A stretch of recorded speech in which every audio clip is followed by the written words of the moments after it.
On this episode of If You Can, we're doing something a little different. Today I'm speaking to Mats Martin, a founder who's built not one, but 3 businesses across 3 completely different industries. An adventure-led clothing brand, a thriving hospitality venue, and now a drinks company that continues to raise investment. I'll be asking Mats the internet's most Googled questions about starting a business. When to do it, how to do it, and what he's learned along the way. Because starting a business isn't one decision, it's hundreds. So how do you know that you're making the right ones? Let's find out. I'm Louis Alexander. Welcome to If You Can.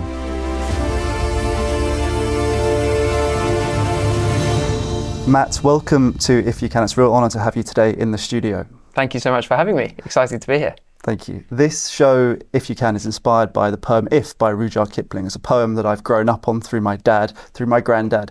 It describes the balance of life, the risks, dreams, and everything that comes in between. You, at a very young age, have 3 successful businesses.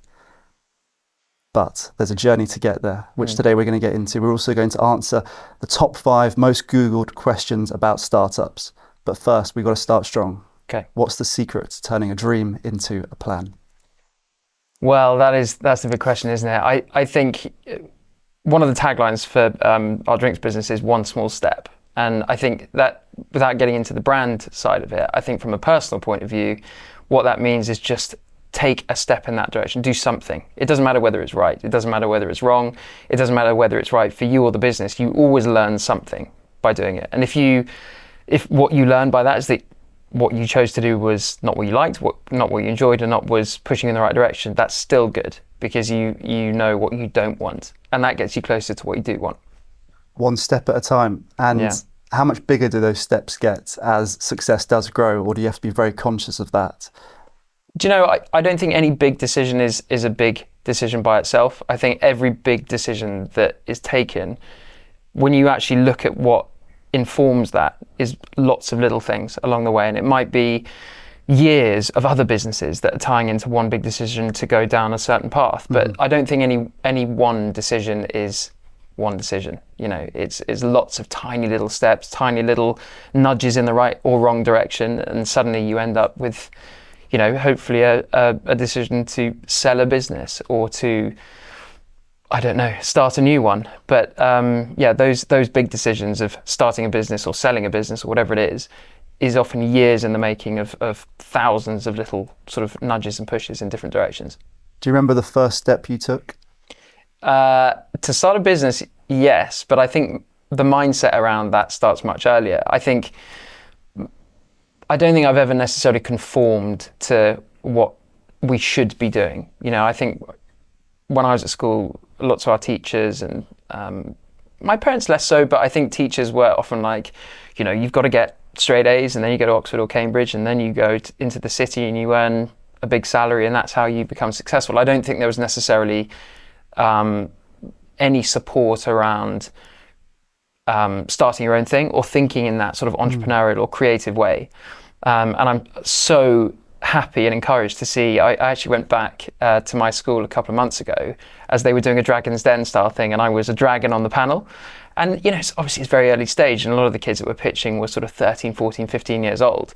So they're not fleshed out to be fully fledged businesses, but the fact that they were being encouraged to think in that way was amazing because that wasn't something that necessarily that we could do. But I mean, I'm a musician and I think I'm a jazz pianist and I think that was probably the earliest I can remember where I wanted to think outside of the box. Because, you know, if you start playing the piano, people say play classical music. And classical music is about reading a sheet music and transferring that into sound on the piano. Whereas I love jazz because, as somebody said to me once, there's no such thing as a wrong note in jazz as long as you meant it. And I thought, how amazing is that? You can create anything that you want. You can create any sound that you like. And I think that mindset translated into, do you know what, I can't be in the rigidity of a 9-to-5. I can't work for a business that's telling me how many days off I can have a year. I need to find my own path. And so the first step for setting up a business was I went on a university ski trip. The wheels came off almost instantly. I thought we're getting towards the end of our university time. Actually, was it? Or it might have been second year. I can't remember. But I remember thinking, I'm looking for a business. I'm looking for something. It was the first time I'd ever been skiing, and I remember seeing people in retro onesies. And I thought, that's it. They're all old. They're letting water in. Nobody's really that comfortable. They look great, but they don't do the job. So fast forward 18 months, I was on a plane to China. I'd found a couple of suppliers. I was there for a couple of weeks. And I just thought, you know what? I had a bit of money saved up. And I thought, now's the time. You know, if ever I'm going to risk something, risk money, risk time, risk progress, today's the day. So yeah, flew out to Shanghai and yeah, found a supplier. And there were many, many problems along the way. But yeah, I guess that was the first sort of step towards business. I like the way you speak about risk, because often startups, you mention the risk of money, but actually it's a risk of energy, of time, of just your personal soul sometimes, right? Because you pour it into a business. And I love that Dragon's Den moment too. That must have felt like a full circle moment. Did you see almost yourself in any of the students? Yeah, it was actually a really sort of wholesome moment. My housemaster, who was an incredible mentor to me, he's now headmaster. So it was just amazing being back in that environment, and seeing the enthusiasm for. And I think maybe social media has helped that, because people, kids can see what's possible. But yeah, it was a really amazing full circle moment where you can just see the light and the spark in their eyes, and they're thinking, what if I do? I think one of the really interesting Dragon's Den stories was it the boot buddy? I think it was the brush on a squeeze, and the kid who designed it was too young to go on to the show, so his parents had to pitch for him. And there's definitely more of that mindset now that I could sense from these kids that were pitching. Some ideas you can see might have some legs, some don't, but it doesn't really matter. They'll figure that out as they go along. I'm sure they're inspired having you there. I hope they were. I'm sure some of them are listening now, and maybe there are kids from all generations or all people of all ages. So maybe in that sense, talking about risk, we should take our first risk on this show too, with this episode with you, which is by answering the top 5 Googled most asked questions. Are you happy to get into them? For sure, let's go. The 5th most asked question about startups is, when is the right time to launch a business? Today is the answer to that, because there is no secret hack to making a successful business. There are learnings, and there are learnings and shifts that you have to take, and pivots that might have to happen within the initial idea. The only way you can figure those out is through doing it, and putting yourself in the situation where you've lost some of your own money and it hurts, and you don't want to do that again, or you've wasted 3 months worth of time putting a plan together only for another business to launch before you were ready, and suddenly you're back to square one. You don't want to compete with them. So the answer to that is today, or even yesterday, because I think that it's never too soon. I think putting plans together, putting things down on paper is great, but it's taking those, it's incorporating it into company's house and making it official. There's little sort of incremental movements towards actually making it commercially viable. And it doesn't need to be commercially viable to start with. It's about understanding your product, understanding the market, and I think more than anything being honest with yourself, because I think one of the issues that I definitely had, and I know that others have had, is that you will ideas on so much, because you think it's like the sunken cost fallacy. You will these things so much, and you think, well, I've spent 3 months, it has to work. But the trouble is that if you have that mindset and you're pushing this thing through without being honest, without doing the market research, without understanding your customer, your route to market, whatever it is, you're going to waste even more time and even more money. So I think honesty with oneself, but going back to the original question, today is the answer. It's a great answer. There's no perfect time. The perfect time is now. Yeah. We were speaking a little bit before we sat down about my career as an adventurer, and how actually there's 2 sides to it. There's the adventure and there's also the business, which is why I'm so excited to have you here and to learn from you as the audience learn too. I did a talk yesterday at the Excel. It was my first business conference, sort of talk. And this lady came up to me afterwards and she said, "It's amazing what you've done, and I don't think I could ever do it, but I want to." And it was clear, she had that dream of whatever it may be, a 10K, a marathon, going on an expedition. But she felt physically, emotionally, mentally, all these things that she couldn't take that first step. So when you say the perfect time to start is today or even yesterday, how do you actually What start? was your advice to her? My advice to her was to know her value. It was to understand that everyone can do these things, and sometimes that first step is the hardest, and not every step afterwards will feel the same, and on the other side could be an adventure and a journey greater than you can ever imagine. My first adventure was at 19 at Kilimanjaro. It scared me, it terrified me, and I still feel those emotions now when I embark on an expedition, but confidence grows. And when you take that first step, you don't always have it, and for me, confidence is like one of the key pillars of why I can do what I do. What would you say? Something along those lines, I think. I think to your point there, the first step is often sort of the hardest one. I feel like every step after that gets a little bit smaller. So yeah, I would agree with what you say. I think, it's slowly, it sort of, in my head at least, it sort of changes from a staircase into a hill, because you haven't got those sort of, it doesn't feel so aggressive.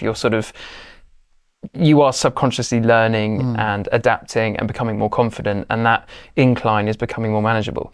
I've never heard that before, I like that. Staircase into a hill. I feel that kind of leads on perfectly to the fourth most asked question, which is, how do you actually know if your idea is a good idea? Because it's easy to talk about us, taking that first step because maybe we have done it to a certain degree. But if someone out there is questioning if it's the right decision for them, whether it's starting a business, running their first marathon, signing up to go to university, whatever it may be, how do they know it's actually the right idea? That is a good question. And I think to answer it properly, you really have to ask yourself, what are you trying to achieve? Because a good idea is only as good as the goals that you set for it. And I think, if your goal is to become a billionaire and you're wanting to go into, coffee shops, that's going to be difficult. I would say that's probably not a good idea. I don't know how many coffee shop billionaires there are, but I can't imagine there are that many. Whereas if your goal for a business is to, using coffee shops as an example, we've got one down in Surrey, and the goal with that wasn't to set up many of them. It wasn't to create a franchise. It wasn't to create a huge multinational chain. It was purely to take this building that we had an opportunity to take over and turn it into a community hub, which we have done. And so I think on that basis, it was a good idea to take it over. I think to understand that, you have to understand what your goal is and what you're trying to achieve by the idea that you have in your mind.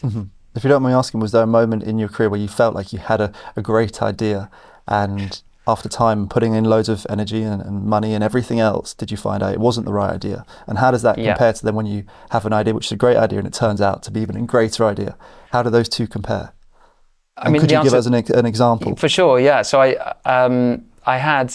first of all, that happens all the time. So I think somebody with a entrepreneurial mindset, wanting to do something, ideas will come and go almost daily, multiple times a day, and you just think maybe that. But one I had that I actually did put some time and effort into, it was called Hairy Business, and the idea was that I read this paper that was talking about the chemical properties of human hair. So it's really high in nitrogen. It's got, I can't remember all the compounds it had now, but I thought that's really interesting because I like the idea that I met a chap he'd started a business in coffee, funnily enough, but he was taking coffee and he was turning the used coffee grounds into biodiesel and burnable sort of logs. And I thought that concept of using a waste product to turn into a product that people, put value into and want to purchase for money, I thought was quite interesting. So I thought, well, what other industry, just has a waste product all the time? And the hair industry I thought was one. So I did a bit of research, found that. And it turned out they had all these nutritional properties. So my plan was going to set up this network, which was going to collect all the hair from every barbershop. And the reason it was barbershops and not hairdressers is because in women's hair, often there's dyes, colorings, things that are toxic to, if you're going to be using it for fertilizer, toxic to the plants. So I thought barbershops, much less of that, so we'll do that. And also vets and groomers. So I can't remember where I was, but I actually made my mum go to the local barber and the local groomers to collect bags of hair for me to try, and then she came home. I was at her house at the time, and this was about 10 years ago, and I had put it into her food. I'd put all this hair into her food blender and was trying to blend it into a powder, which let me tell you, does not work. I think you probably need to freeze dry it, put it in liquid nitrogen or something first. But it ruined the food blender, and I achieved absolutely nothing. But I think the further I got down there, I realised, hang on, there are operational problems here. I'm going to have to collect all this stuff. I then need to wash it. I need to put it in a storage place that isn't damp. It needs to be totally dry. It needs to be freeze dried to turn into a powder. And then there was a ceiling on what I could sell it for. So I put in 3-4 months of, or maybe more, maybe 4 or 5 months of work into that, and it just didn't turn into anything. But that's all part of the journey, because along that way you start asking yourself, actually, when I do this next time, I'm going to think about the operational stuff earlier in the journey, because I was just thinking about, we get hair, we turn it into a product that we can sell, and that's the business.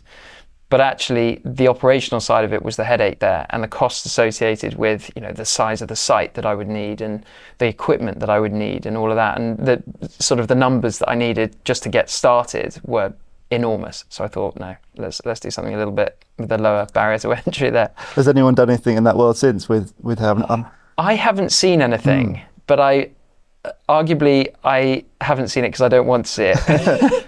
So I've sort of, I'm blind to that. Maybe I'll check in a few years' time and see if anyone's done it. Maybe. But I don't think anyone's done it. Oh, actually, no, that's not true. There's a company in America that did it, and they also turned the hair into oil spill. It turns out that they have an incredible ability to retain oil. So with oil spills, they turn them into carpets behind boats, and it absorbs all the oil, and then you can wring it out, and 80-90% of the oil is reusable after that. Wow. Well, I hope your food blender has gone to their business. It's almost, in their museum. Yeah, I should donate it, Yeah, I think so. It's part of history of that journey. Yeah. We had triple Olympic gold swimmer Tom Dean on the podcast recently. Wow. And something we spoke about was that start of the journey was almost that final question you ask yourself. And he actually asked me the question. And I said, well, before my adventure fully launches, and I've literally about 2 weeks ago got the green light for my next world record, which is being announced shortly. And you put so much work into it, like you said, with your business there, and you spend months, investing your time, researching, meeting people. What point, do you then actually make that decision? Right, this is happening. You give it that green light. And for me, it's the question of, if no one ever knew I was going to do this, would I still want to do it? Right? Because it's very easy as adventures grow to get carried away. Well, this sounds great for marketing. This will do well on social media. Yeah. People might love this. And then you have to remember, you actually have to go off and do it. In my case, I have to run the marathons. I have to swim the marathon. I have to do whatever it is. And I ask myself, if no one ever knew, would I still do it? I have that internal belief? Does that tie into maybe what we were saying a second ago of, being honest with yourself? Is this a good idea, or are you doing this for all the wrong reasons? Exactly. And genuinely knowing yourself and the challenge well enough to answer that question. Totally. Yeah. But how do you balance that in the world of business? How do you balance having your own personal almost mission and values and what you want to achieve with also, well, this has to be commercially viable, it has to do well, it has to succeed. And then when that doesn't happen, say with this hair business, how do you know that right point to cut it off, to say, right, it's been a great chapter, but I need to move on now? Yeah, it's really difficult, because I think almost anything can be a business. You look at all the businesses out there that have made money and you think, how has somebody made money? I was watching this thing the other day about the chap who, he's based in New York and he makes $5 million a year from selling ice. And you just think, there are a lot of these industries that you think, how have you got into that in the first place? But there's, in almost every single thought that you have, there is a business to be made off the back of it. I think having the passion around that particular thing is so important, because whatever it is going to be difficult. And I think knowing when to cut it off is a very difficult one, because you never really know. I mean, often you hear these stories of people that have been flogging a dead horse for like 6 years, 7 years, and suddenly something happens and it takes off. If they'd given up 6 months before, it would never have happened. So the answer to that, I think, is tricky. I think you, again, need to just, it's about honesty with yourself. It's about honesty and sort of reevaluating the whole time, and knowing your product, knowing the market, knowing your customer, and just being absolutely sure that there is demand for what it is that you're doing. I think if you know there's demand, but you just haven't cut through yet, I would just say, as long as you can, keep going. But I do think, I almost don't think you can approach that in a scientific way. I mean, I've always approached it with sort of gut feel. You're not getting the responses from people. It's just wading through treacle. people aren't that excited about what you're doing. And I think, every now and again, we don't do focus groups that much, but, speaking to somebody totally random and just saying, what do you think about this? And just seeing what they say. Because, they might say, that's great, I would do that. And that might give you a bit of energy to carry on. Or they might say, I'm not interested in that. And I don't know, there's not one thing I would say.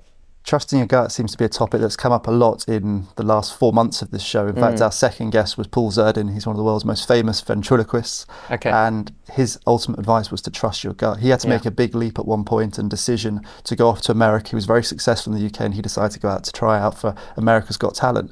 And lots of the advice for him was to not do that. But he had this gut feeling that it was right for him. Yeah. So it's interesting how across all these worlds, from ventriloquism to sports to business, how trusting your gut is such an important lesson. Well, yeah, one that's often overlooked. Yeah, well, I mean, it's funny actually, because we talk about that quite a lot internally at Motion and with the other things. But I think trusting your gut, really what your gut is, it's your whole life of experience is what it is. It's not just a random feeling. What it is, however, in my case, 36 years of interacting with people, speaking to people, seeing how they respond to certain situations, living in the world. In our case, hospitality has been a big part of our businesses for, quite a few years now. So, and we all experience that on one level or another. And every time you interact with a coffee shop, a restaurant, a bar, whatever, you are absorbing information. So your gut is, I think a lot of people talk about it as like a random feeling that you get. And it's just, I don't know why, but it isn't. It is years, decades, your whole life's worth of experience and time and interaction and thought that goes into maybe an intangible way of making a decision, but certainly not a valueless one. That's incredible advice, because trusting your gut, it almost makes it sound easy, right? It's just you're just following a little bit of how you feel, but actually, like you said, it's everything you've worked for. It's the mistakes you've made, the lessons you've learned, everything in between. That's great advice. Yeah, and I think it ties into the often people don't remember what you said, but they do remember how you made them feel. Which I'm sure you've heard before, but that's what it's all about. Your gut is an emotional response rather than a academic or a logical one necessarily. It is, and those responses are often much more vibrant, I would say, in the way that they, there's much more to them, and you might not be able to articulate that with words, but you feel it, and that is often much more powerful than the articulation in words. Has there been a moment in your journey where others maybe didn't believe, but you decided to trust your gut and it paid off?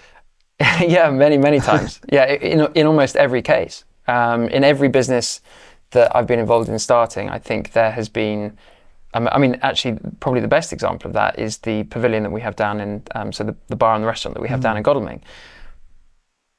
I didn't have any data to say that would work. I didn't have, but my family have lived around there for a long time. So I knew there were people there, and I sort of know the area a little bit. But something told me that it would work. I had a real clear vision about what the space was going to be and how it was going to look. And what's really funny is I actually last week went over the forecast I put together 5 years ago for that space. And although my profit margins are completely wrong, as they often are, because you totally underestimate your overheads and your costs to get it to that point, in terms of the revenue, I'm more or less spot on. So, yeah, and everybody that I work with now in that business, before we set it up, said this has been around here for 25 years. This building's been here for 20. Why hasn't somebody done it before? To me, that's not a good question. Why hasn't somebody done it before? Isn't reason not to do something. If anything, it's an opportunity to do something. But I think for many people, the why hasn't somebody done it before is a reason to not do it, because which I don't truly understand. But I was sure that it would work. I had a clear vision. Nobody thought it would, and it has. So I won't rub it in people's faces, but I'll quietly be. Well, congratulations either way. It's almost that balance between, are we trying to prove others wrong, or are we trying to prove ourselves right? And I think that's an interesting one. I think you can use that fuel sometimes from both sides, but it's interesting to hear you speak about it, because you don't speak about it like it was a vendetta to prove them wrong. You speak about it like, no, you actually believed in here. Sure. And hopefully in the process, they'll learn to believe too. Do you, for you and your adventures, which side is it for you? Are you trying to prove something to yourself or to others more, do you think? I think I started with the first one. I was trying to prove others wrong. When I was 22, I announced on LinkedIn, I'm now one of the youngest professional adventurers. You know, it got 2 likes, and there was a lot of early meetings with people I looked up to heroes who said, you can't do this, Louis. You need to work a job for 10 years, save up, do this, that before you can take that leap. You know, there's been very few people who have done this, and it's not easy, but I just believed. I don't know why, I just had that inner faith. But I think as time's gone on now, and don't get me wrong, there's still many meetings and moments where people say no, and they laugh in my face almost, because they're like, what do you mean you're going to go off and do this? Or what do you mean you're going to raise this for charity? But I actually believe. So I like to think now, as I'm getting a little bit older and growing into these adventures more, now I'm doing them more for me, to prove myself right. And if anyone else wants to join along and join that journey, then they're welcome to. That's great. I think, you know, it reminds me of obviously 14 Peaks with Nims, you know, I'm sure you've seen that. And when he talks about he's trying to get investment in the early stages, just couldn't do it, just could not find it. So many no's, you know, without knowing what his ability really was. Totally. And and again, for him, it's an interesting, I'd love to ask him that question as well. You know, who was he doing it for? Was he doing it to prove something to himself or to others or to people that didn't believe in him? I don't know. Well, let's not shy away from the fact it does feel great to prove people wrong, don't they, when they didn't believe in us. But likewise, those people who maybe do believe in you, say in your case, someone who maybe invests, an early investor or mentor, in my case, maybe the same to a sponsor or a mentor, it feels great to prove them right too, because they were the few that believed. Yeah, exactly. Which leads on to the third most asked question on Google, which is, what is the most common mistake that early founders make? It's going to be waiting until whatever you have to launch is perfect, because it'll never be perfect. I think that the amount of people I've spoken to that have this idea, and it's, you know, and they've been talking about it for 3 months, 6 months, a year, 2 years, 3 years, and it's not ready to launch because it's not absolutely right. It doesn't have to be absolutely right. And actually many of the huge businesses that exist today launched when their product wasn't 100% where it needed to be, but it's part of the process. And actually getting something out to the market forces you to get it right quicker. So I would say that is probably the biggest mistake. In terms of how often I'm hearing that, I think that's probably my answer to that. You will never reach perfection. And even when you've been running a business for a couple of years, there's always improvements that you can make. There's always changes that you can make to an operation to make it more efficient, or you can run it cheaper, you can increase profit margin. But that iterative process will continue forever for the lifespan of the business. So I think striving for perfection, what is it? Perfection is the enemy of good, or whatever it is. I can't remember what the saying is, but I think striving for perfection is a disaster, because you'll never ever reach it. I think having a sort of lower limit of what's acceptable, what you're happy with, the good enough approach, obviously it does need to be good enough, and obviously you want whatever you're launching to be of a standard that you're proud of, that is a customer is happy to pay for. But does it have to be absolutely perfect? No. But what is good enough? You know, if we use the example of someone out there who might be thinking of starting a brand in fashion or whatever, I mean, you have a very successful business in children's ski wear now, if I'm correct.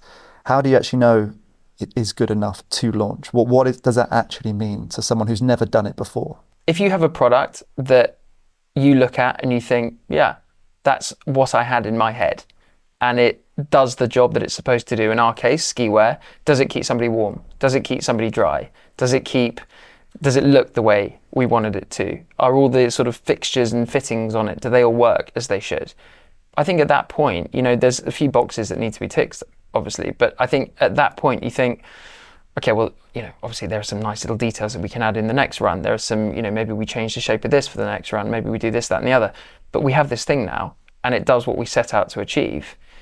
So let's just put it out and see what the response is. I think that's, you know, when you're ticking the boxes of there is a function and it meets that function, then get it out to the market and see what comes back. This conversation with Matt reminds me a lot of my episode with Mike Brennan, the founder of Bob. Because whether you're running one business or 3, it's the same thing. Constant decisions, constant pressure, and a lot of care going into something most people only ever see on the surface. Mike, along with his co-founders Will and Max, have put a huge amount of thought into building Bob properly, not just creating a product, but refining it, improving it, and making sure it actually fits into people's lives. Bob is a refillable body wash for men designed to keep things simple. You've got a reusable applicator, you drop a Bob bar in and it gives you the right amount every time. The bars are high lathering, designed to clean and care for your skin, and works just as well at home as it does when you're traveling.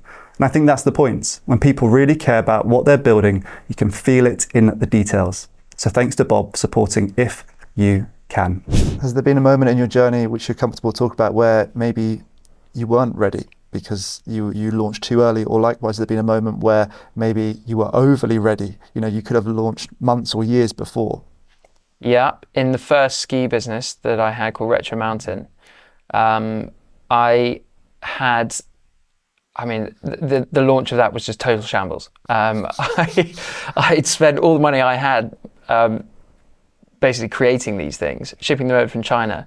They got to Heathrow and I hadn't planned for import duty. So I'd totally run out of money.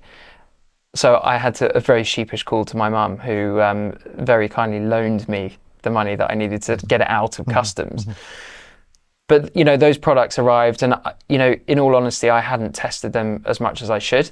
You know, we had ink leakage, we had zips that didn't fit properly. There were sort of holes at the bottom of the zips that we had to repair this end. You know, I should have spent more time probably testing those things. But that being said, all of them sold. We only had a few complaints, and that was 9 years ago we launched that, and I haven't been skiing for a couple of years now, but almost every time I've been skiing I've seen one, which is cool to see them still out there. I think, yeah, I mean, when you're talking about products that are out in extreme conditions like ski wear, really having sort of holes in them and whatever is not ideal. You know, that's really not what you want from. I mean, thankfully the rest of it was properly made. Sure. But yeah, I probably could have tested that a little bit longer and just made sure that was absolutely right. But, you know, to be honest, the only way of doing that would have been to go out to Shanghai, and I only had so much budget to actually travel between the UK and Shanghai in those early days. So I thought, well, I've been out there. I think we're on the same page. So you pull the trigger. But that must feel great when you go skiing, you see people and your brand is still, you know, living on. Oh, honestly, there is no feeling like that. When you see, I think it was such a crazy experience because I had a clear vision in my head of what I wanted them to look like. I then worked with a designer to turn them into drawings. And then 6 months after that, they were there. They were physically created in the house. And I just thought, wow, this is crazy. And then another 12 months after that, you're seeing people who you don't know who have parted with their hard-earned cash to buy one of your things. And it is just the most amazing feeling ever. And, you know, even now I'll see one of those suits and I get the same feeling I did back then. And I think in our site down in Godalming, when people are in there and they're having a nice time and they're booking it for their birthdays or whatever, still now we get this immense sense of pride for what we've created and the environment that has been built in there, and for people to spend, because I think one of the things is, you know, when you have a business, you really don't take any pound that someone spends with you for granted. You know, be it £5, £50, £500 or more, it's still a choice for them to spend money that they have earned and for them to spend it with you. And it's a massive privilege to be on the receiving end of that, because you think, well, actually, it sort of validates all the stress and all the worry that you've put into these projects. And for somebody to then sit and say, yeah, I'm going to put that pound there, it's a great feeling. It's never taken for granted. It's always appreciated, I think, is an important value in everything in life, right? Yeah. What's interesting with these questions on Google is so many of them are associated with risk. It's clearly something people are conscious of, they maybe struggle with. And the second most asked question is, financially, how risky is it actually to start a business? And maybe we could look into one of your 3 successful businesses now, because I suppose many out there have to find the courage to launch one. You've launched several now. How financially risky is it actually to start? It depends the route that you take. You know, there are many ways to start a business. You know, you can buy a business that's already operating. You can start one from scratch. You can, you can be quite creative in that sense. I think the way that we've done it has always been really high risk, because we've started from scratch. We have committed all of the available resources that we've had financially into them. Then we've gone out to raise funds, which is really difficult in the early stages of a business. You really, in the first year or so, investors aren't investing in the business, they're investing in you. And what they're investing in is your track record. So now it's a little bit easier because I have something to say. I can say, well, we've done this before and we understand the world a little bit. And, to your point around risk, we know what's acceptable risk and what isn't. But yeah, Retro Mountain, that first business, there was no way I could raise money for that. I put my money into it. I took a government loan against it, startup loans, which is a really great government-backed sort of loan scheme. And I put everything I had into it, and it's a personal loan. So that was like 25 grand that I borrowed to help get that business going. But yeah, it can be enormously risky. And I think that's where that sense of, being honest with yourself about a product that has demand is so important. I also think it's really important to mention it at that stage. I have been fortunate enough to have a safety net of sorts because I have a home that I can get. If I go completely bankrupt, I can go back to my family home and stay there until I get, sorted. A lot of people don't have the opportunity to do that, and I think it's important to mention that because a lot of people don't have the opportunity there. So I'm very grateful for that, and I'm very grateful for being given the bandwidth to start these projects. But it's an important thing to remember because, the risk can be enormous. And I think if you're at a stage in your life where you've got dependables, you've got a family, you've got kids, you've got a mortgage, your kids might be at school, do you want to risk all of that on an idea that may or may not work? For me, absolutely not is the answer, which is why I don't have a mortgage, I don't have kids, I'm not married. And a lot of my friends who are in the sort of startup world are also in the same boat because it's a very, very risky environment to be in. It's risky financially, but it's risky emotionally as well. I mean, you go through these massive highs and these massive lows and you have to try and regulate that. And I think if you're trying to do that as well as sort of giving a family a supportive base, it can be very, very difficult. I have enormous admiration for people that do both successfully, and there are plenty. I'm not sure whether I would be one of them because maybe it's just a different way of starting a business, but certainly the path that we have chosen has been, there are moments where you find yourself, you have a plan, but you might have we've definitely had moments in the past where we've had sort of £50,000 of outstanding bills and about £500 in the bank, and we're chatting to investors. And it's all part of the plan, but you're thinking, is this going to happen? Is that money going to land? Because if it doesn't, we are in serious trouble. And a lot of the stuff that you do in the early days, if you're getting financing for stuff, all of the equipment in the bar space in Godalming, is a lot of that is leased or financed. So, and it's personal finance, so it's all against us. So that there's a lot of personal risk that goes into stuff. Personal guarantees for all sorts. So. If you do it our way, the risk is high, but the more times you do it, the more support you get. And I think people often get a little bit nervous about asking for investment and going out for that, but that is how all these big businesses have grown, is by getting investment. But you do need a bit of a track record to bring those people in and just give them a sense of confidence that you know what you're doing and you're not gonna sort of get 100 grand in and spend it all on advertising and suddenly you're back for more with handout 3 weeks later. You're very self-aware. I think it's important to mention that everyone has different starting blocks. I'm glad you did mention that because it is true. And it's also the idea of responsibilities. That's very true too. I've felt that synergy in my world. I've been on expeditions at some points where I was, on that balance between, do you push through, do you not, do you stop, do you go back? And it's like I saw people who do have children or different responsibilities, maybe they were a little bit older, and they turned around because they had more to lose. Yeah. And it's not saying I necessarily had more to gain, but I've always taken that risk and that leap to move forward. But it does come down to that idea that we have different responsibilities at home. So you're right, I admire those adventurers too who can do those amazing things with knowing what's at home. Yeah. The most Googled question about startups is what is a bad idea right now for a business? I think probably that ties into what we were saying earlier around not knowing the true potential or demand for the thing that you're creating. A bad idea for a business now would to just wake up in the morning and think, I've got a good idea, and spend money, time, and resource on something you have no data to support. I think that's a pretty bad idea. I think, I hesitate to sort of dive into specifics because, you get into the worlds of like crypto and AI, and, AI is a really interesting one. I mean, I see businesses, as I'm sure you do, all the time popping up that say they're AI in this and AI in that, and the competition just seems absolutely wild. I don't know how the world is going to decide between the winners and losers there. It sort of naturally happens, and it might be like the dot-com bubble where a lot of people lose a lot of money. But I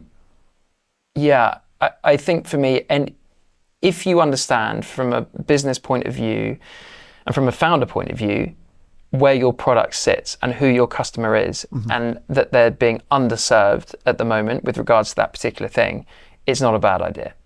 Because, the route to generating revenue is there. It's clear, as long as you're honest with yourself about that path.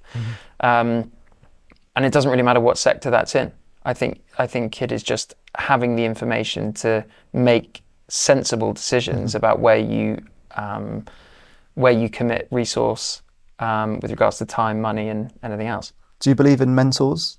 And if so, what's the greatest piece of advice you've been given? So an interesting piece of advice I heard a while ago, and I actually can't remember who it came from, but it was, don't believe what you think.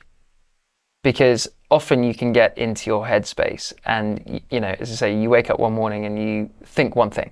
You think this product is going to be the biggest thing in the world. And if you believe that, the danger is you then follow a path that hasn't been properly thought out. I think having a sense of, trepidation about that particular idea is always useful. Thinking, okay, well, that's an interesting idea, but it might not be the one. I think that's always the way to approach things. Approach things with caution and interest and honesty. Because I think if you do all of those things, you'll have, if you are genuinely interested in it, you'll go deep enough into it to understand where the problems lie. And I think if you're honest about it, you'll know the difficulties with launching that particular thing into the market. If the positives outweigh the negatives, then I guess you keep on pushing. But yeah, don't believe what you think, I think is an interesting one. You're the first person to give that advice. Okay. But you carry a lot of great advice, and it clearly comes from lived experience. So I'm very grateful you've shared that advice with me today with our audience too. Oh, Lastly, how can people find out about you, come and support you, support your brands? Where can people find more about you? Sure. So Mush is our most recent project. So that's our healthy soda. It's our lion's mane based soda. So our website's mush.co. And we've got some exciting things in the pipeline that are coming up over the next few months. We're in the middle of our sort of first significant fundraise. We're exporting to the Middle East and to the Netherlands, which is always good because it gives us an excuse to travel the world, which is quite fun. But yeah, I mean, hopefully, the plan is to dominate the UK market first. Really, we've explored these export markets because those opportunities sort of came to us. And the partners that we're talking to are just really serious operators in the space. So we thought, okay, well, we might be able to manage it. And now with this financial support from a chap who actually is involved in another of our businesses, we should be able to deliver. So Mush is the thing. So if you see a bright blue Mush Rolls Royce driving around London, that's us. I look forward to seeing it. It's an exciting time. Well, I want to wish you all the greatest success with everything you're doing. And Matt Martin, thank you very much for joining me on If You Can. Thank you so much. Hi everyone, and thank you for tuning into this week's episode of If You Can with Matt Martin. It was fascinating to find out some of the most Googled questions for founders and for startups, and to ask someone who actually has done it, is doing it in Matt, and to learn what he thinks his best answer was. And I think he was brilliant, and I really do hope you enjoyed it and we're able to take away some of those lessons into any industry, into any part of your life, not just in business. So thank you, Matt. But of course, we can't finish any episode of If You Can without Bob's Everyday Hero, our weekly segment to finish the show where we give a shout out and a thank you and a big well done to one of you, to one of our If You Can listeners who's achieved something amazing recently, big or small, or maybe a work goal, a personal goal, could be a moment of kindness. Maybe you could nominate a friend, a colleague, a family member, anyone. Just have to drop us an email at louis@ifyoucanhq.com. That's louis@ifyoucanhq.com. And each week we go through the emails, pick someone out, read out their story at the end of the show, and send you our Bob Share Pack to support you on your own journey. And this week's email comes from Chris, and I'm going to read his email to you now. Hi Louis, I was just listening to your episode with Mandy Hickson whilst running the London Marathon last weekend, and it honestly couldn't have come at a better time. Wow. Around mile 20, when everything starts to hurt and your head begins to go, she was talking about staying calm under pressure and making decisions when things aren't going to plan. I just kept focusing on the next step, trying not to think about the finish line. I ended up helping another runner who was struggling, and we pushed through a few miles together.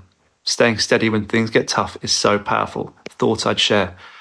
All the best, Chris. Crikey, Chris. Thank you. First of all, I feel a bit emotional reading that, to think that you listen to the show during such incredible events, probably a very monumental moment in your life too, the London Marathon, right? It's the pinnacle for so many people of their running journeys, and big moment. So thank you. That's so kind. And how amazing that whilst tackling a running challenge, a physical challenge, you could learn from someone who, Mandy, is a former RAF fighter jet pilot. And that was the mission of the show, that anyone can learn from anyone. You know, a doctor could learn from a musician, a business person could learn from an athlete, anything, right? You know, these lessons are transferable, and this demonstrates that. So thank you. And I remember Mandy's episode. I remember how inspired we all were when we left the studio. It was amazing. And credit to you as well for finishing London Marathon. Congratulations. And also for helping someone else finish that line too. That's incredible, incredibly selfless too. So we're going to send you out a Bob Share Pack to support you on your own journey, to say thank you. And to everyone else who's listening, please do continue supporting on Instagram, on TikTok. We're also on Spotify, Apple Podcasts and YouTube. And your support means the world. It allows us to continue our mission of delivering the greatest guests with the greatest lessons. And I'm very, very excited for this next chapter of the podcast. So thank you, everyone. A big thank you to Bob as well for supporting us. Bye now.